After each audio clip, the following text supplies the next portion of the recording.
A fateful morning in New York. Autumn in New York was like an oil painting. Central Park's trees adorned in golden hues, the streets filled with the aroma of freshly baked pastries and warm coffee. Charlotte Charlie Hayes was practically flying down the sidewalk, clutching her phone while muttering a never-ending to-do list in her head. She had a client meeting at 10 a.m., but first, coffee. Since stepping into the world of freelance editing, coffee had become her lifeline. Without it, she'd collapse in front of her laptop like a zombie straight out of a horror movie.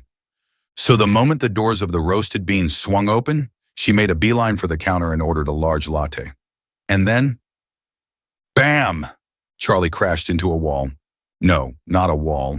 A man. A very tall man in a very expensive gray suit who had just stepped away from the counter. And worst of all, her latte had spilled directly onto his designer suit. The air turned deathly silent. Charlie froze. The man in front of her was equally stunned, though his reaction was eerily calm. He simply looked down at the spreading coffee stain on his suit, then lifted his gaze slowly to meet hers. Charlie swallowed hard. His eyes were sharp, as if they could see straight into someone's soul. His face was perfectly sculpted, each feature carved to perfection. If she weren't in the middle of a disaster, she might have pinched herself to make sure she hadn't just stumbled into a Hollywood movie. But wait, had she just spilled coffee on a ridiculously wealthy, CEO-looking stranger? Charlie's brain went into emergency mode as she blurted out, "Oh my God, I'm so sorry. I didn't mean to. I was in a rush. I was thinking about work, and I didn't see you. Do you need me to pay for dry cleaning? Wait, no. I'd probably have to sell a kidney to afford it." The man just stared at her, saying nothing.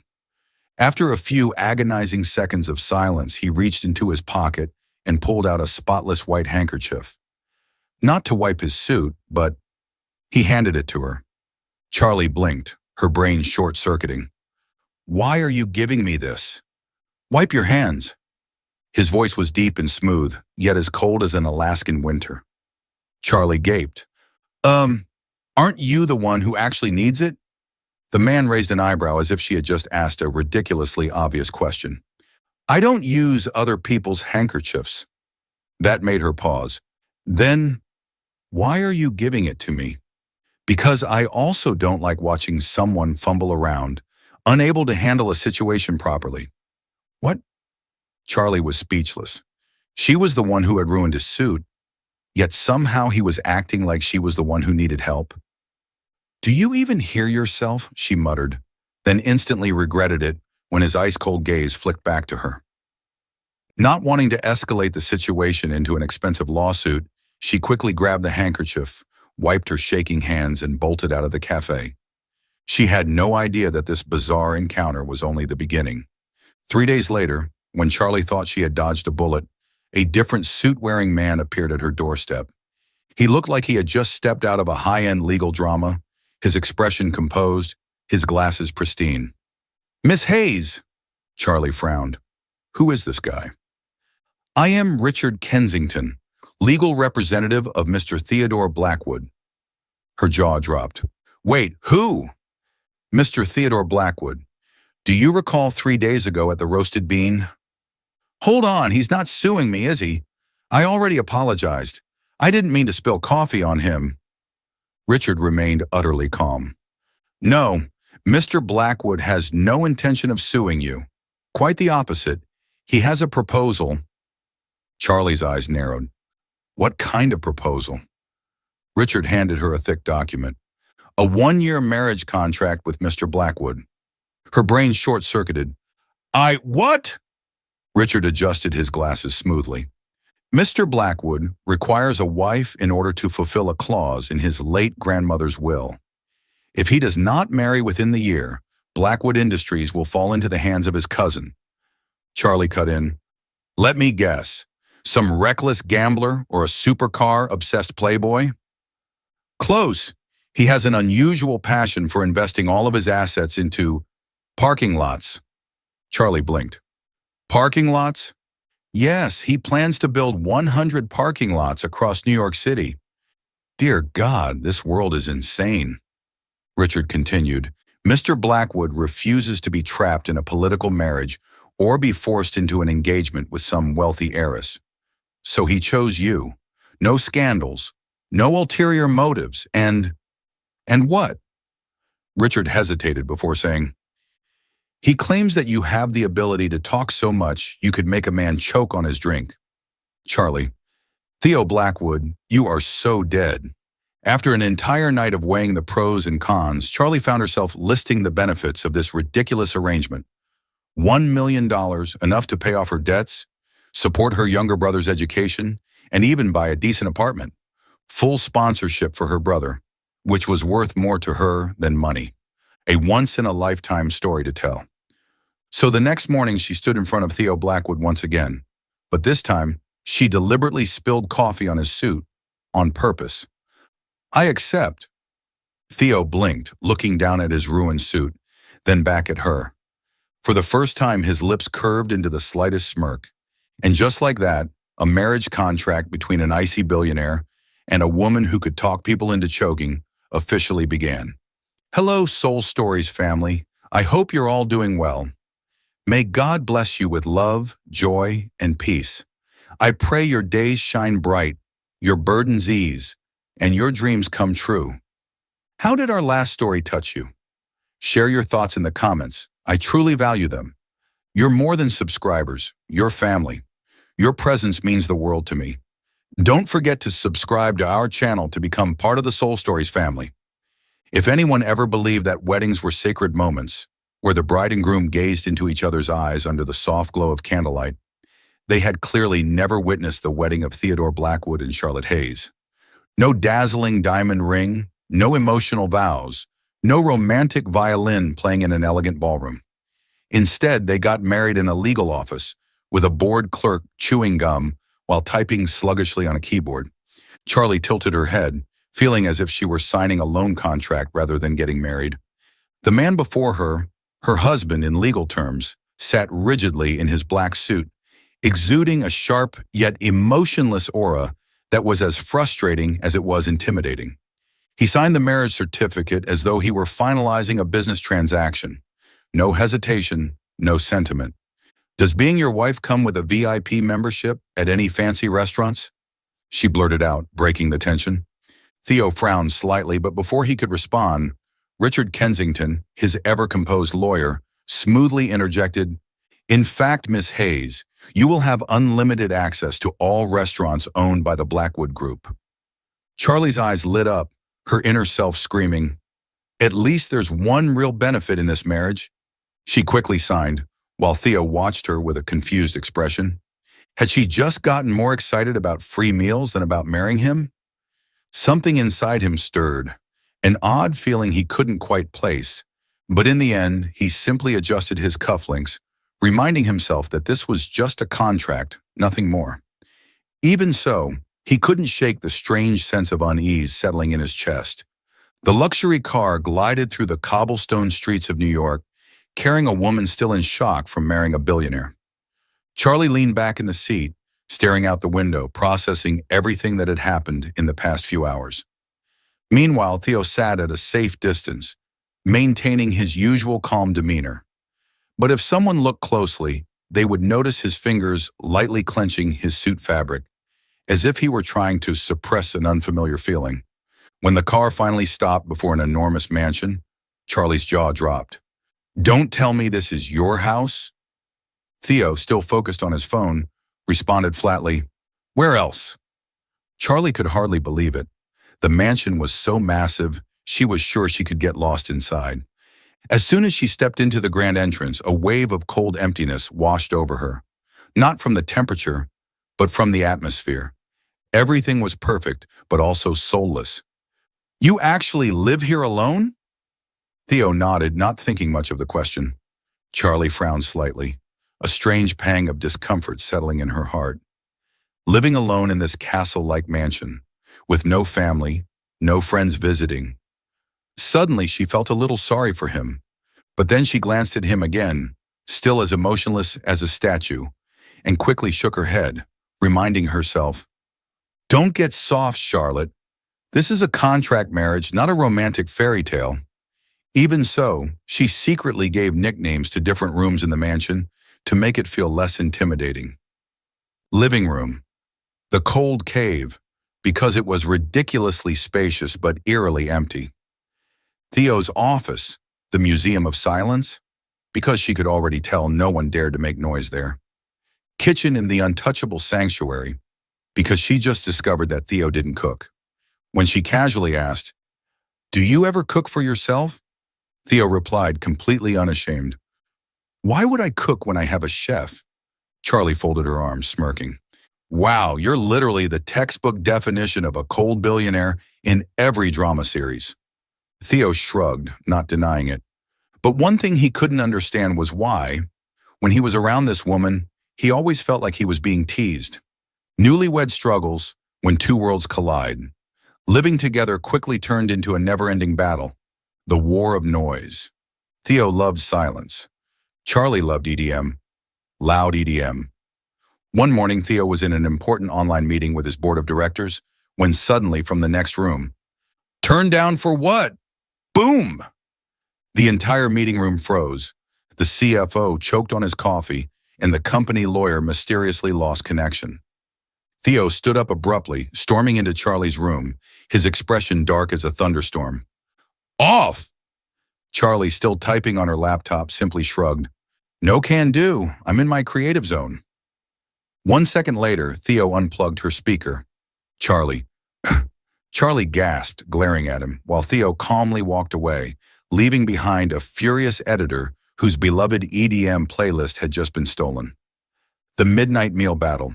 Theo ate dinner at precisely 7 p.m. Charlie? She ate whenever she felt like it, even at 2 a.m. One night, Theo walked into the kitchen and found Charlie casually eating pancakes dipped in hot sauce. "What are you even eating at this hour?" Charlie raised an eyebrow, dipping another piece into the sauce. "Because it tastes amazing." Theo shuddered, suddenly convinced that some things in this world were beyond comprehension. Despite their constant clashes, Theo gradually noticed something changing. His once cold and lifeless mansion no longer felt as empty, and more importantly, he himself was changing in ways he never expected. Theo Blackwood prided himself on his self-control. He could negotiate billion-dollar deals without batting an eye. He could silence a room full of shareholders with just one sentence. But there was one thing he couldn't control: Charlie Hayes. That small, stubborn, infuriatingly optimistic woman had completely turned his world upside down. Ever since she stepped into his mansion, everything had been chaos, but in a way that made it feel alive. In the mornings, she walked barefoot into the kitchen, her hair a mess, wearing his oversized hoodie without even realizing it. And every single time, his heart skipped a beat. At night, she curled up on the couch, watching action movies, shouting whenever the hero landed a perfect kick. And Theo found himself torn between being annoyed by the noise or watching her with an uncontrollable smile. The worst part, she had no idea. She had no idea that every touch, every mischievous smirk, every little frown of hers had become something he looked forward to every day. But Theo Blackwood was not the kind of man who lost control over a woman. At least that's what he thought. It was a peaceful Friday night, or at least it was, until Charlie decided to mess with him. They were watching a movie. Well, Charlie was watching, while Theo just happened to be sitting next to her, nursing a glass of wine. Halfway through, Charlie suddenly turned to him. "Want to bet?" Theo raised an eyebrow, shifting his gaze from the screen to her. "Bet on what?" "Whether the main character survives or not." Theo considered it seriously. "Dies. Lives. And what's at stake?" Charlie narrowed her eyes, grinning devilishly. "If I win, you have to play truth or dare with me." Theo immediately frowned. "That childish game." "What? Are you scared of losing?" There was no way Theo Blackwood would let a woman challenge his pride. He nodded in agreement, completely unaware that he was walking into a trap. And of course, Charlie won. She threw her hands in the air, celebrating, while Theo looked like he had just lost a major business deal. "I didn't expect it to end like that," Charlie shrugged. "That's what you get for underestimating my ability to predict storylines." Theo sighed in defeat, placing his wineglass on the table. "Fine. Rules?" Charlie's eyes sparkled with pure mischief. "Simple. You either answer honestly or take a dare. Theo gave her a cold, unreadable look. Do your worst. The truth that shook him. The game began. Charlie forced Theo to confess things he never thought he'd say, like how he hated eggplant, or how he once nearly cried as a kid when his grandmother scolded him unfairly. It was amusing until it was Charlie's turn. Truth or dare? Charlie grinned, thinking nothing of it. Truth. Theo tilted his head slightly, his gaze sharpening. Have you ever been in a serious relationship? The question was simple, but Charlie's reaction caught Theo completely off guard. She froze, she bit her lip, lowering her gaze. And after a moment of hesitation, she admitted softly, No. Theo thought he misheard. You mean never? Charlie's face turned red as she glared at him. Are you deaf? I just said it. Theo felt his fingers slip. His wine glass fell onto the carpet, shattering the silence between them. For the first time, the air felt different. Theo blinked a few times, trying to process what he had just heard. You're joking, right? Charlie crossed her arms, tilting her head at him in mock defiance. Is there a problem? Or does a woman need a long dating history to qualify for a contract marriage? Theo cleared his throat, looking away, because his mind was spinning. But the truth was, his heart was racing. From that moment on, Theo couldn't look at Charlie the same way. Every time she laughed freely, every time she curled up with a blanket, every time she yawned and stretched like she had no care in the world, he couldn't stop thinking about that one fact. She had never seriously dated anyone. That meant her smiles, her glances, her little reactions. They were all new, untouched, genuine. That meant she wasn't like the other women he had been with. That meant every moment with her had never belonged to anyone else before. That meant he wanted to be the first. He wanted to be the only one. And it was driving him insane. One morning while Charlie was making coffee, she hummed a song softly, completely unaware of the effect she had on him. Theo stood nearby, watching her from behind. A ridiculous thought entered his mind. What if she belonged to someone else? What if one day some other guy walked into her life? Someone who made her laugh like that? Someone who got to wake up next to her every morning? Theo clenched his coffee cup, an unfamiliar feeling twisting in his chest. For the first time, he realized something terrifying. He was jealous, and not of a real person, but of a man who didn't even exist yet. The thought of Charlie being with someone else made something in him snap. He didn't want to lose her. He didn't want to wake up one day and watch her walk away. He didn't want her to smile at another man the way she smiled at him. He wanted her to be his. The only question was, did she feel the same way? And if she did, what the hell was he supposed to do about it? New York, a winter night colder than usual. Theo Blackwood never thought he could lose control. His entire life had been meticulously planned, every move calculated, every schedule precise down to the minute. And yet tonight, he was sitting beside a woman's bed, holding her hand tightly, unwilling to let go. That woman was Charlotte Hayes, his contract wife, and the person who had shattered every rule he had ever set for himself. The fever and the panic of a man who doesn't know how to love. It had started that afternoon. When Theo returned home, the eerie silence of the mansion unsettled him. Normally, Charlie would be blasting EDM, running around with a bag of snacks in her hands. But today, nothing. Frowning, he took off his coat and hurried upstairs. The moment he opened her bedroom door, he froze. Charlie was curled up under the covers, her face flushed red from a fever, her breathing shallow. He had never seen her this quiet before. This was a woman who was always full of energy, always chattering nonstop, always annoying him to no end. And yet now she looked small, fragile, and for some reason that terrified him.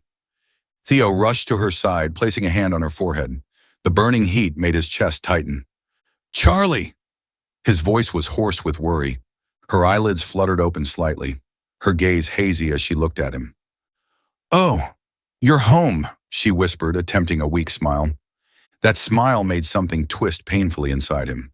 For the first time in his life, Theo Blackwood had no idea what to do. He called the doctor immediately. 30 minutes later, after checking her over, the doctor reassured him that it was just a regular fever. But even with that assurance, Theo couldn't relax. He canceled $1 billion meeting for the next day, ignoring his assistant's frantic protests over the phone. I have something more important to do. And that something was Charlie. In the dimly lit bedroom, the soft glow of the bedside lamp cast long shadows against the walls. Outside, New York City remained alive, neon lights flickering, traffic moving in an endless flow. But inside this room, the world felt quieter, warmer. Charlie, now propped up slightly on the bed, still looked pale, but much better than before. Theo sat beside her, arms crossed, his gaze distant. For once, they weren't bickering. They weren't teasing each other. There was only silence, the kind that wasn't awkward, but filled with unspoken thoughts. Charlie turned her head slightly, her voice hoarse from the fever. You don't have to sit here and babysit me, you know. You look like you haven't slept in days. Theo didn't immediately respond. He simply stared at his hands that were always busy with contracts, numbers, decisions that could shift the market in a second. Tonight, he had nothing in his hands, just her. I'm not used to skipping work, he admitted quietly. But tonight, I feel like if I leave, I'll be missing something far more important. Charlie raised an eyebrow despite her fatigue. Oh, you mean me? Theo exhaled a small, amused laugh, shaking his head. You never miss an opportunity to tease me, do you? Charlie smirked, but her expression softened. Tell me something real, Theo. Who are you? Really? Theo was silent for a long moment, as if the question was too difficult to answer. How long had it been since someone asked? How long had he been keeping everyone at arm's length, including his own feelings?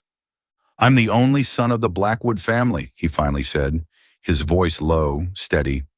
Since I was a child, I was told that I would inherit the family empire.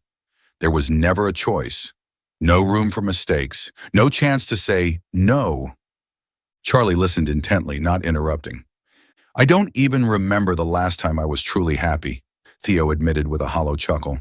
My life is filled with board meetings, numbers, and contracts that, if handled wrong, could cost thousands of people their jobs. Everyone thinks I have everything: money, power, respect. But the one thing I don't have is freedom. Charlie inhaled sharply. She had always seen Theo as this untouchable, perfectly composed businessman, but now she realized he was just a man carrying a weight he never asked for. Then why not walk away, she asked softly. Theo shook his head. My grandmother. She built Blackwood Industries from the ground up. If I walk away, it's not just betraying her. It's betraying the thousands of people who rely on this company. Some things you can't just walk away from. Charlie understood. She understood more than anyone what it was like to be tied down by responsibility. She swallowed, then asked the question that had been on her mind for a while. Have you ever been in love? Theo smiled, but it was bittersweet. I thought I was. She was my childhood friend, the only person who didn't see me as just Theo Blackwood, the billionaire. But in the end, she fell in love with someone else. Charlie's heart ached slightly, but she hid it behind a teasing tone. Wow, so you're saying I'm your first wife and your first real relationship? What a lucky man you are. Theo chuckled, shaking his head. But then he turned to her, his blue eyes unusually soft. And you? What's your story? Charlie hesitated for a second before sighing. I grew up in a home that had nothing but love. But then my world fell apart when my parents died in a car accident when I was 15. Theo's jaw tightened. He hadn't known that. From then on, I became everything. Sister, mother, provider. I worked multiple jobs, barely slept, and still had to keep my grades up. It was hell, but I didn't hate it. She smiled softly, though there was pain behind it. If anything, it made me realize how much I valued life. I learned to laugh even when things were awful, because if I didn't, who would? Theo stared at her. Before, he had always thought Charlie was just carefree, someone who made everything into a joke. But now he realized she wasn't carefree. She was resilient. She didn't laugh because life was easy. She laughed because she had survived things that should have broken her. And suddenly he admired her even more. So that's why you're always smiling? He asked. Charlie nodded. If I don't smile, I'll cry. and I don't have time for that. Theo had never met anyone like her, a woman who could turn pain into strength, who could take loss and turn it into motivation. And for the first time in his life, Theo Blackwood wanted to protect someone, not because of obligation, not because of a contract, but because he wanted to. They sat in silence, their hearts speaking louder than words. And in that moment, Theo knew Charlie wasn't just his contract wife anymore. She was the woman who had changed everything. When Charlie woke up, everything had changed. The sunlight had already spilled into the room by the time Charlie opened her eyes. Her body felt lighter. The fever had subsided, and the exhaustion that had weighed her down the night before had mostly faded. But what truly stunned her wasn't the fact that she was feeling better. It was the man who had fallen asleep beside her bed, Theo Blackwood. The cold, distant CEO, the man who always seemed untouchable, was now completely vulnerable, his head resting on his arm, his posture utterly unguarded. And more than that, he was still holding her hand. Charlie's breath hitched. Why? Why would a man like him leave behind his entire empire just to stay here? Why did he worry enough to sit by her bedside all night? And most terrifying of all, why did she feel like crying over something so small? She tightened her fingers around his hand just slightly. Theo stirred, shifting a little, but didn't wake up. And as she sat there staring at him, watching him sleep, Charlie realized something with absolute certainty. This marriage contract no longer had control over her heart, and deep down she hoped it no longer had control over his either. Time was moving too fast. Charlie never imagined that 1 year could pass in the blink of an eye. When she first signed the contract, she had convinced herself that this was nothing more than a business transaction. 1 year as Theo's wife, a generous sum of money, and then she'd leave. No emotional attachment, no regrets. But now, less than a month remained. And instead of relief, all she felt was dread. She didn't want to leave, because she had fallen in love with Theo Blackwood. She loved the way he looked at her when she laughed, the quiet way he listened when she rambled about her favorite books, the deep furrow of his brow when he had stayed up all night taking care of her when she was sick. She loved the way his fingers would accidentally brush against hers when they sat next to each other. But what about Theo? Did he love her too? Or was this still just a contract to him? Charlie didn't dare ask, because she was terrified of the answer. A man who can control everything, except his own feelings. Theo Blackwood had built his entire career on control. He could sign $1 billion deal without hesitation, make cutthroat business decisions that would alter the financial landscape in an instant. But when it came to Charlie, he was utterly clueless. He wanted to keep her. God, he wanted to keep her. He wanted to tell her she wasn't just part of a contract, that she had become everything. But he didn't dare say the words, because for the first time in his life, Theo Blackwood was afraid. Afraid of what he might lose if he confessed and she didn't feel the same. Afraid of breaking something fragile between them. Afraid that the moment he reached for her, she'd slip right through his fingers. And so, like the fool he never thought he could be, he kept his mouth shut. But deep down in the depths of his carefully guarded heart, he prayed she wouldn't leave. When the past comes knocking, while Charlie was lost in her hazy thoughts about the future, a new figure emerged, making things even more complicated. James Walker. James was a cardiothoracic surgeon, young, handsome, and effortlessly charming, the kind of man women fell for without a second thought. But the most important detail? James had liked Charlie since their university days.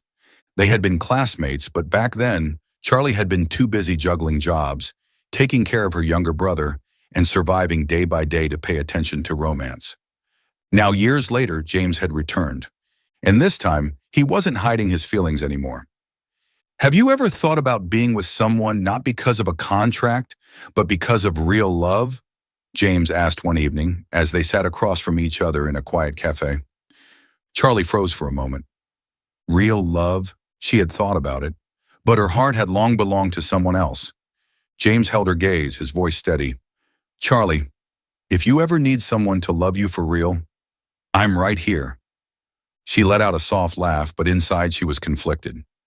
James was a good man, a really good man. He would be a perfect choice if only her foolish heart wasn't set on a man who refused to say how he truly felt. But how much longer could she wait for Theo? That night, Theo came home late after another exhausting day of meetings and reports. What he didn't expect was to walk into his own living room and find James Walker sitting comfortably on his couch.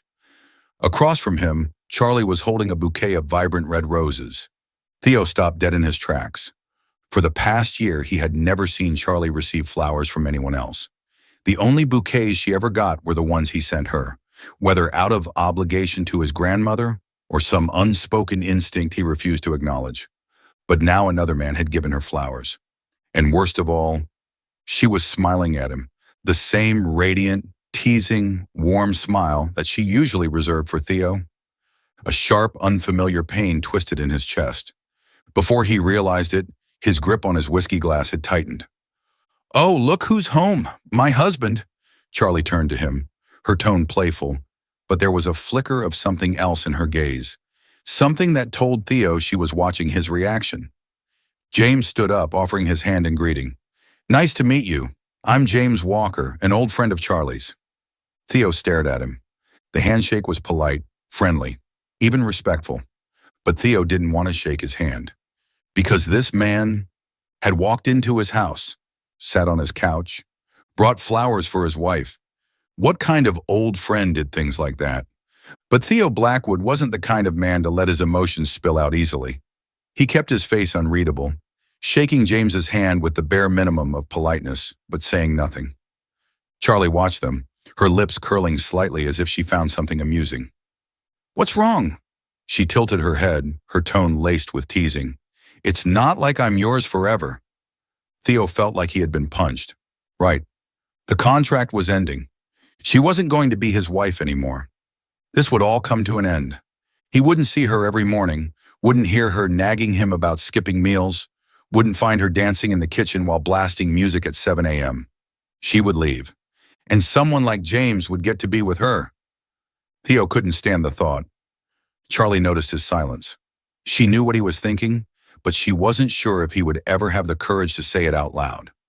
The tension in the room was suffocating. Before either of them could break it, James checked his watch and smiled. "I don't want to intrude on your evening," he said, smoothly standing up. "I'm sure we'll be seeing each other again." He turned to Charlie, his voice softer now. "Think about what I said, okay?" And then he was gone, leaving behind an eerie silence. Charlie sat back down, casually inspecting the bouquet. "Beautiful, right?" He still remembers, "I love red roses." Theo stared at her, his emotions boiling over in a way he wasn't used to.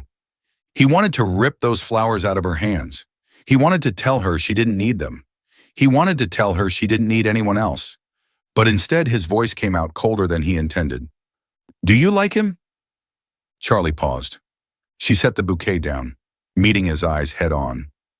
"Are you asking as my husband?" Theo opened his mouth, but nothing came out. As her husband? As a man whose contract was about to expire? Or as a man who loved her but was too afraid to admit it? He didn't know, but he knew one thing for certain. He couldn't let her go. Not now, not ever. The entire day, Theo felt like thousands of ants were crawling inside his chest, an unbearable restlessness that made it impossible to focus on anything. Everything around him felt meaningless. Even the high-stakes meeting with an important business partner had turned into a blur of white noise. Because there was only one thought dominating his mind, Charlie was out having dinner with James. James, the perfect doctor, the charming, well-mannered, effortlessly attractive man. And most importantly, he didn't need a contract to have Charlie. The thought felt like a punch straight to Theo's chest. He had never considered the possibility of losing her. After all, there had always been a contract binding them together. But now, with less than a month left, the contract would expire, and she would walk away. She wouldn't live in the mansion anymore. She wouldn't randomly jump onto the couch whenever she saw a tiny spider or blast EDM at 2 a.m. She wouldn't nag him about not getting enough sleep, overworking, or skipping meals. She wouldn't be his anymore. The thought froze his blood. A tight, suffocating feeling settled in his chest, as if someone was crushing his ribcage. All evening, Theo did nothing but wait. He wasn't the kind of man to lose his composure easily, but tonight, he couldn't control himself. He paced back and forth in the living room like a caged animal, glancing at the clock every few minutes. 9 p.m. They must have finished ordering by now. Was James making her laugh? Did her eyes sparkle the way they always did whenever she teased Theo? Jealousy burned through him. He had never thought of himself as a jealous man. But with every passing second that Charlie wasn't here, he wanted to storm into that restaurant, pull her away, and shout to the world that she was his. Not James's, not anyone else's. 10 p.m. Damn it. Theo tightened his grip around his whiskey glass, but his hands were shaking so much that a few drops spilled onto his fingers. He slammed the glass onto the table, nearly shattering it. Where was she? Did she even know that he was going insane waiting for her? Did she realize that he loved her so much that the thought of her with someone else was unbearable? Then finally the front door opened. Theo spun around instantly. Charlie walked in, still wearing the deep blue dress she had chosen before leaving. Her hair was slightly tousled, and her cheeks were flushed, probably from wine, and she was smiling. Smiling. Something exploded inside Theo. Before she could even say a word, he strode across the room, grabbed her wrist, and pulled her toward him. "What's wrong with you?" Charlie blinked at him in surprise, but before she could finish her sentence, his lips crashed into hers. Theo kissed her fiercely, desperately, possessively. There was no more hesitation, no more restraint. This kiss was a claim, a declaration. Charlie froze for a few seconds, completely caught off guard. But then she felt it. Everything Theo was trying to tell her through this kiss. The longing, the fear of losing her, the love he had been suppressing for too long. When Theo finally pulled away, his breath was ragged, his deep blue eyes locked onto hers. "I don't care about the contract," he rasped, his voice hoarse and raw with emotion. "I don't care about any of the terms. I only care about one thing. You. I love you, Charlie." Charlie froze. Everything she had ever wanted to hear, everything she had been waiting for, was right there in front of her, but she still couldn't believe it. "What did you say?" she whispered, her voice trembling. Theo tightened his grip on her hands, his gaze unwavering. "The contract may end," he said, his voice steadier this time, "but my love for you won't. Don't leave me, Charlie. Don't be with anyone else. Be my wife. Not because of a contract, but because you love me too." This time, Charlie's tears fell. "You idiot!" She laughed through her tears. "I've loved you for so long." And then she threw herself into his arms. Their next kiss was different. No longer desperate, no longer a battle for control.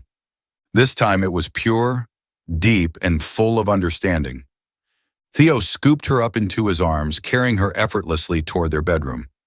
That night, for the first time, Charlie knew what it felt like to be truly loved. And for the first time, Theo realized that love was never meant to be bound by a contract. The next day, Theo canceled the contract, but not to say goodbye. He did it to create a new commitment, one with no expiration date. 2 months later, under the golden sun on a breathtaking beach, Theo knelt before Charlie, a sparkling ring in his hand.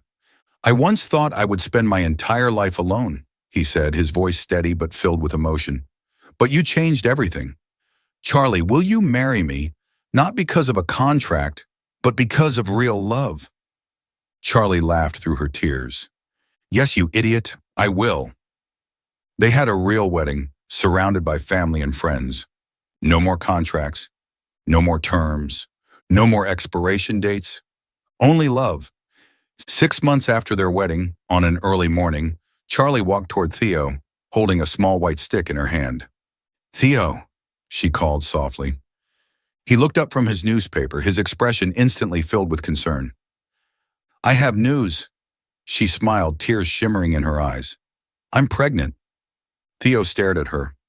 For a full 3 seconds, as if his brain had completely shut down. Then suddenly he scooped her up, spun her around and laughed. Loud, joyous, utterly free. "Are you serious?" "Dead serious." Charlie waved the pregnancy test with 2 bold pink lines in front of him, like a victory flag. Theo was still frozen, his mouth slightly open, as if his billionaire brain was trying to process the information in the most logical way possible. "You're going to be a dad," she smirked, playfully wiggling the test in front of him. Theo finally snapped out of it. He stepped forward, cupped her face in his hands, and looked into her eyes, his deep gaze overflowing with emotions. "Are you sure?"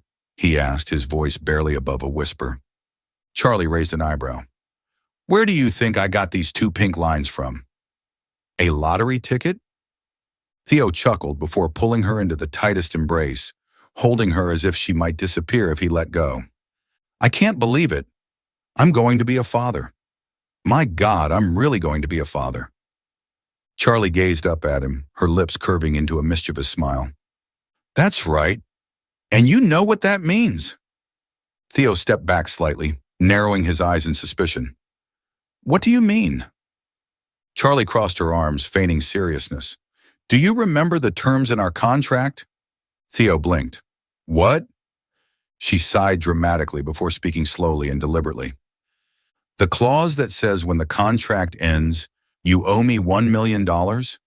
Theo frowned. "Charlie, we're actually married now. That contract isn't valid anymore." Charlie placed a hand on her belly, her eyes twinkling. "Well, I'm carrying your child, which means I'm kind of extending the contract in a way, right? An unfulfilled obligation, an outstanding debt." Theo stared at her. Then suddenly he laughed. He shook his head. "Are you serious?" Charlie pouted. $1 million. That could buy me a lifetime supply of ice cream to satisfy my cravings?" Theo chuckled, wrapping his arms around her from behind and whispering into her ear. "Charlie, you know I'll pay you in another way." She blinked. "And what way is that?" Theo placed his hand gently over her belly, his voice deep and tender. "By loving you and our child for the rest of my life." Charlie froze for a moment. Then she laughed, but this time her eyes glistened with more emotion than ever before. "Fine, I guess I'll accept this payment method." Years later, on the same beach where Theo had proposed, 2 little boys ran along the shoreline, their laughter mixing with the sound of crashing waves. The older one had Charlie's warm brown eyes, but Theo's serious expression. The younger one had Theo's jet black hair, but Charlie's radiant smile. They were arguing over a tiny crab, both determined to claim victory.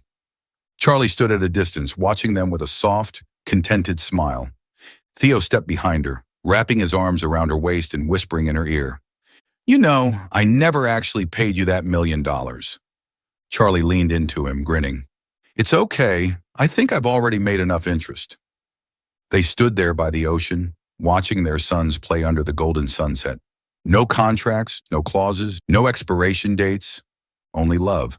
And this time, when Charlie wrote a small note and tucked it into a gift box for Theo, it wasn't a marriage contract.